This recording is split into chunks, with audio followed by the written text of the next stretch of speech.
The last of the LDS stories of faith and courage. There was an incorrigible student, a young man who is on the wrong path in life, is turned around through faith by an administrator when the teachers want to give up on him and the prayers of his parents. Much like the prodigal son, he's able to turn his life around. A promise fulfilled.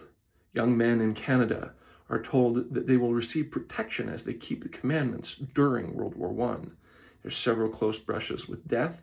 Many get wounded, and even one of them becomes a prisoner of war. Yet the promise gets fulfilled. They knew the prophet Joseph Smith.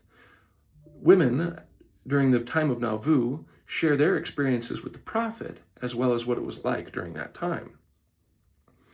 The story of Antelope Island is a brief history of the island itself, how they actually used it as a corral for horses, and those horses became known as island horses that loved the area and actually became more sure-footed and strong and smart as anything else on that island.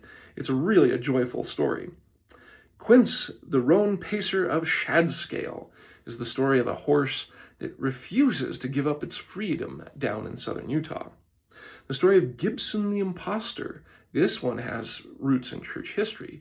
There was a man who joined the church as a wolf in sheep's clothing to try and establish an earthly kingdom in the Pacific Islands. He tried to convince the early church to move to places like Indonesia.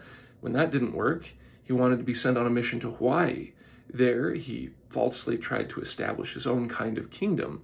And when he was confronted with the apostles to correct him, his reign comes to an end. Searching genealogy, the final one. 3 small stories from one man's life where he was divinely aided in finding resources for families to do temple work for in miraculous ways.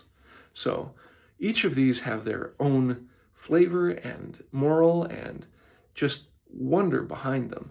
And I hope you join us and enjoy them. With that, may the Spirit of God be with you.